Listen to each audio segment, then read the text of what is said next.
सुनो सुनो, समाजवादी पार्टी का मैं मालिक हूं। मुझे टिकट देने में किसी से पूछने की जरूरत नहीं।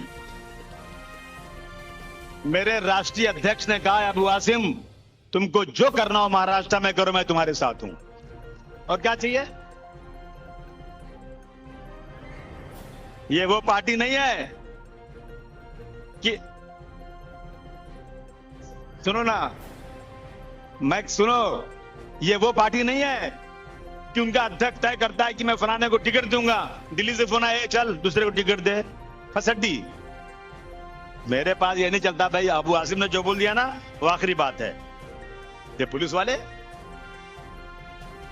हमारे लोगों के साथ मुकदमा, उनके साथ उनको सारा बिस्लरी वाटर पिलाते हो। अकल तो मुझे कि पुलिस वाला भी जब अंदर बैठे ना, मेरा फोन आया तो वो भी अंदर से बोले yes sir yes sir yes sir yes sir. मैं किसी आदमी को भेजू ना, उसके पैर में चप्पल भी ना हो, अबू आसिम में नुमाइंदा आया है, वो ऐसा सलूट जिस दिन करेगा ना उसी दिन मैं चैन से बैठने वाला हूं। हम आपको अहद करते हैं और अबू आसिम जो कहता है ना वो करके दिखाता है। चाहे दुनिया कुछ भी कर जाए उसको करके दिखाता हूं। लेकिन मेरे पास असेंबली में ताकत नहीं है। मैं चिल्लाता हूं, लड़ता हूं, लेकिन जब वोटिंग होती है ना तो मेरे पास गिनने के लिए सर नहीं है असेंबली में। मेरा भाषण आप सुन के खुश हो जाते हैं, लेकिन मैं असेंबली में उस वक्त अपनी ताकत, अपनी बात को मनवा सकता हूं जब मेरे साथ कुछ लोग और मेरे बगल में खड़े हो जाएं। और यकीन जाना दोस्तों, मैं आपको कोई चुटकुला नहीं सुना रहा हूं। 145 नहीं चाहिए अबू आसिम को। मुझे किसी एक 145 जरूरत नहीं है। मुझे सिर्फ 6-7 दे दो ना। मैं सरकार को मालेगांव में बुलाकर घुटने पर नहीं खड़ी किया ना।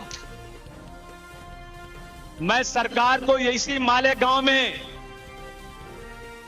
पावर रूम के शेड के अंदर खड़ा करके घुटनों के ऊपर खड़ा नहीं किया ना। अबू आसिम अपने बाप की औलाद नहीं, तुमको यकीन दिलाता है।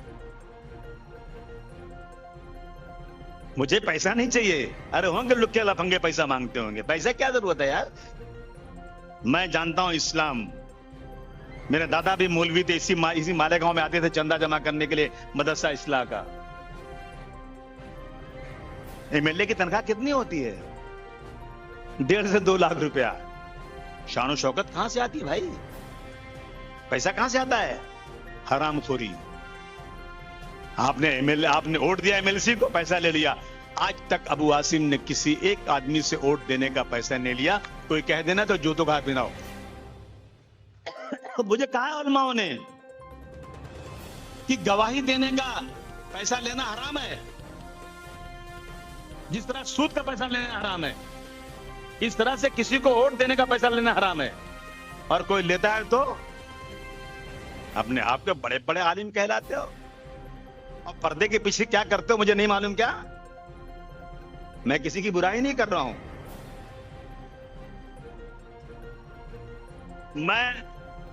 मैं पिछली बार अकेला एमएलए था।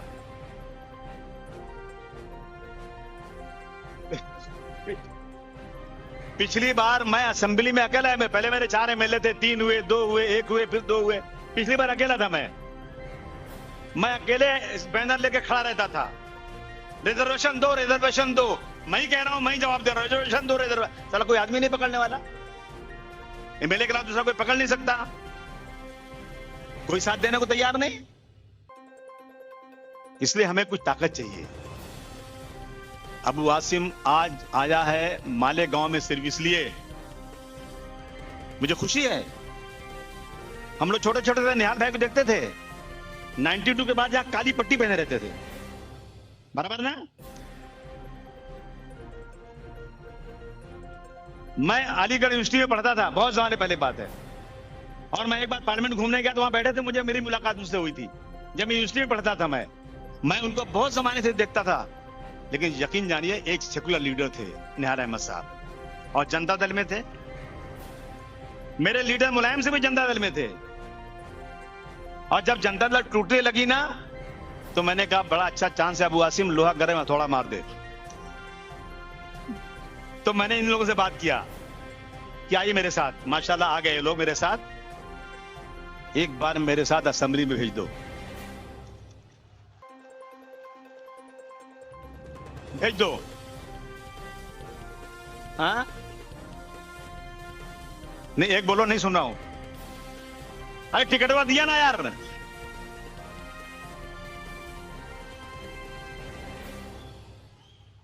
सुनो सुनो, समाजवादी पार्टी का मैं मालिक हूं। मुझे टिकट देने में किसी से पूछने की जरूरत नहीं। मेरे राष्ट्रीय अध्यक्ष ने कहा, अबू आसिम तुमको जो करना हो महाराष्ट्र में करो, मैं तुम्हारे साथ हूं। और क्या चाहिए? ये वो पार्टी नहीं है कि,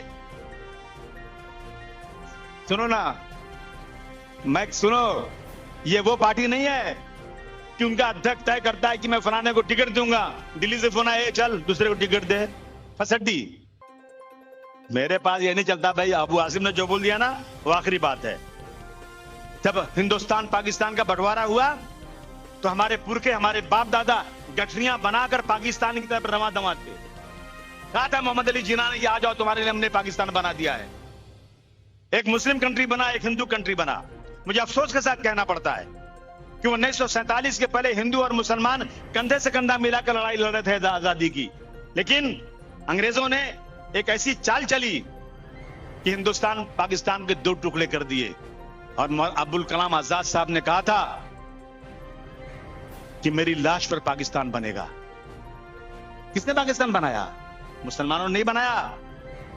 जानबूझकर उन्होंने हिंदुस्तान के टुकड़े किए। और जब मुसलमान जाने लगा तो मौलाना आजाद ने दिल्ली की मस्जिद, की जामा मस्जिद से कहा, पुकार पुकार के, मुसलमानों मत जाओ, चले जाओगे तो तुम्हारी लाखों मस्जिदें वीरान हो जाएंगी। कोई वहां पर अजान देने वाला, नमाज पढ़ने वाला नहीं होगा। तुम्हारी कब्रिस्तान में कोई फातिहा पढ़ने वाला नहीं होगा। क्या मुसलमानों तुम्हें याद नहीं, तुमने इसी यही गंगा नदी में तुमने यही वजू कर नमाज पढ़ा है। तुम्हें मैं खुदा का वास्ता देता हूं, रसूल का वास्ता देता हूं, रुक जाओ, यहां पर तुम्हें इंसाफ मिलेगा। हम मदद नहीं बल्कि आपको इंसाफ देंगे। रुक गए थे हम लोग, नहीं गए थे हमारे बाप दादा पाकिस्तान। जितने पाकिस्तान गए उससे ज्यादा हिंदुस्तान में रहकर पाकिस्तान मुर्दाबाद और हिंदुस्तान जिंदाबाद का नारा लगाए। जब भी फौज में जरूरत पड़ी, हमारी नौकरियां हमको कम मिलती हैं, लेकिन जब भी हिंदुस्तान पाकिस्तान या कहीं से भी कोई जंग हुई है तो मुसलमानों की जितनी भर्ती हुई ना, उससे बहुत ज्यादा एवरेज में मुसलमानों ने कुर्बानी देकर हिंदुस्तान का झंडा फहराया है। मगर मुझे खुशी एक बात की, मैं अखिलेश जी को, राहुल जी को, दोनों को बधाई देना चाहता हूं।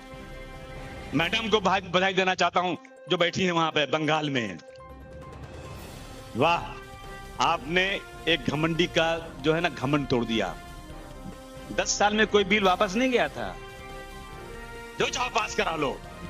लेकिन वार इंडिया अलायंस, वार जनता, आज माशाअल्लाह किसको वोट दिया? जनता ने बाला साहब ठाकरे की पार्टी को भी वोट दे दिया। किसको हराना था? घमंड को तोड़ना था। 400 पार अगर हो गया तो क्या होता? ये हमारी जो जमीन है, जो आज हिंदुस्तान में फौज की जमीन सबसे ज्यादा है, उसके बाद रेलवे की जमीन है, उसके बाद इस दबी हुई कौम की जमीन है 9 लाख एकड़। ये माफियाओं की नीयत उस जमीन पर पड़ गई है। लेकिन मैं बधाई देना चाहता हूं इंडिया अलायंस की। माशाअल्लाह, समाजवादी की 5 सीटें थी, 37 सीटें हो गई और बिल वापस हो गया। और इंशाअल्लाह वो बिल कभी पास नहीं होगा। हम वादा करते हैं बिल पास नहीं होने देंगे, चाहे कुछ भी हो जाए। लड़ेंगे इसके लिए हम लोग। अखिलेश यादव का वादा है कि मैं कुछ भी करूंगा लेकिन बिल पास नहीं होने दूंगा। पैर सूज जाते हैं, वक्त नहीं मिलता, लेकिन एक जुनून सवार है कि मैं इस मुल्क में किराएदार नहीं हूं, मैं मालिक हूं। इस मुल्क का मालिक हूं मैं इस मुल्क में रहूंगा तो जिस तरह हजरत टीपू सुल्तान ने कहा था, 1000 दिन गिदड़ की जिंदगी से बेहतर एक दिन शेर की जिंदगी है। बहुत तकलीफ दे रहे हैं मुझे, मैं माइक पे नहीं बोलना चाहता हूं। लेकिन मर जाऊंगा, मिट जाऊंगा, लेकिन मैं इस सच्चाई के रास्ते को छोड़ूंगा नहीं, चाहे कुछ भी हो जाए तो क्या हुआ। अगर मुझे 6-7 एमएलए दे दोगे ना, तो मैं महाराष्ट्र की हिस्ट्री मुसलमानों के लिए बदल कर नहीं दिखाया ना, तो थूक देना मेरे मुंह के ऊपर। ये पुलिस वाले हमारे लोगों के साथ मुकदमा, उनके साथ उनको सारा बिसलेरी वाटर पिलाते हो। अकद दो मुझे कि पुलिस वाला भी जब अंदर बैठे ना, मेरा फोन आए तो वो भी अंदर से बोले yes sir, yes sir, yes sir, yes sir. मैं किसी आदमी को भेजूं ना, उसके पैर में चप्पल भी ना हो, अबू आसिम में नुमाइंदा आया है, वो ऐसा सलूट जिस दिन करेगा ना, उसी दिन मैं चैन से बैठने वाला हूं।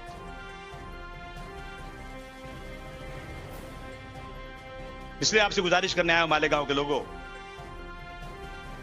मत भटको, मत सोचो कुछ ये यूपी वाला है, ये खानदासी है, ये कौन है, छोड़ दो ये सब बात।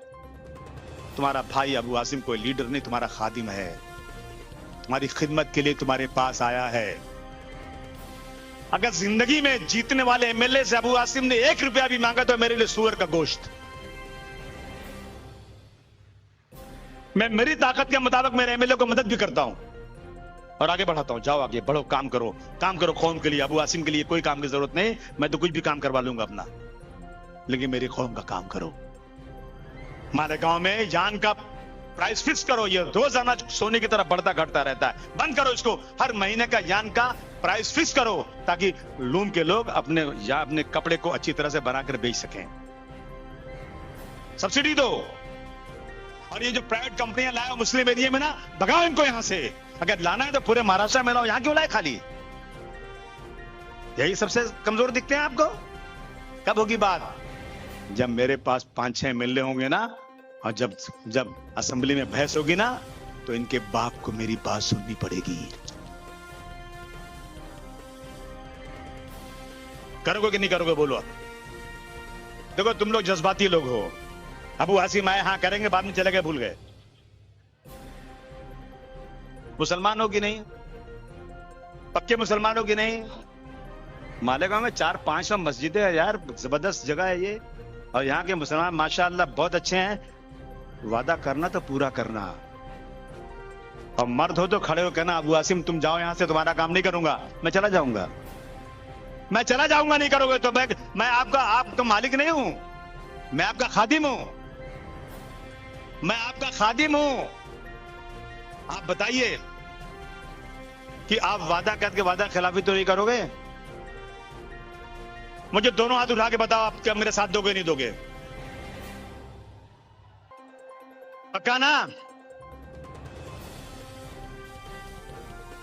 मैंने अखिलेश जी से बोला, अखिलेश जी को बुला रहा था मैं यहां पर कि आ जाओ, तो अखिलेश जी बोले अलायंस से तो आता हूं। क्या रे हैं? तू क्यों खड़ा हो रहा है? मैं कल गया था लखनऊ। मैंने अखिलेश जी से बोला कि आपने तारीख तय किया था मालेगांव की, आप आए क्यों नहीं? तो बोले मैं सोचता हूं कि अलायंस की डेट, अलायंस हो जाए तो आऊं। मैंने कहा नहीं, आपको अलायंस हो या ना हो, आपको आना है मालेगांव। तो उन्होंने मुझे एक डेट दिया है, बहुत बिजी है वो, लेकिन 15, 18 और 19, 18 अक्टूबर को यहां आएंगे, 19 को धुलिया में रहेंगे,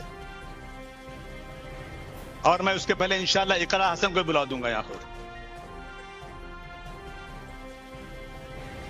ये आपकी पार्टी की है, वो जहां बोलूंगा आएंगी वो लोग, आना ही पड़ेगा। और बोलोगे ना तो जिसने अयोध्या में बीजेपी को पटका है ना, उसको बुला सकता हूं। अरे मैंने 37 में 33 को तो बंबई बुला लिया था। तुम्हारे भाई को कमजोर मत समझो, मैं जो कहता हूं मेरा लीडर वो करता है, तो जरा भूलना मत भैया। पक्का ना? पक्का ना? अभी मैं डायरी खोल के लिखने वाला हूं। आज की तारीख क्या है? 30 अगस्त को मेरे नौजवान भाइयों ने, मेरे इनकलाबी भाइयों ने, जिन्होंने अंग्रेजों को छक्के छुड़ा दिए, उन्हीं के खानदान के लोगों ने मुझे वादा किया है कि मैं शान हिंद को जीता कर दूंगा। बहुत आएंगे लोग बहकाने आपको, पानी फूक के देंगे, पी लो। अरे एक तो कहता है कि वो किसी को लड़का नहीं हो रहा था, पानी देंगे बच्चा पैदा हो जाएगा। पता नहीं साला क्या मुझे नहीं मालूम क्या होता है यार। नहीं मैं नहीं बोल रहा कौन कहता है, इतना नहीं बोला मैंने। आप क्या बोले यार, अभी क्या बोले? तो ये सब छोड़ दो, मर्द के साथ रहो, मर्द के साथ।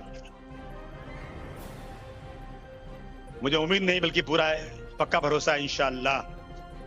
मैं कल रात को 2 बजे अखिलेश जी से बात किया और मैंने बोला सुनो, मैं मालेगांव अब की बार जीत कर नहीं दिखाया अखिलेश भाई तो आपको मुंह नहीं दिखाऊंगा।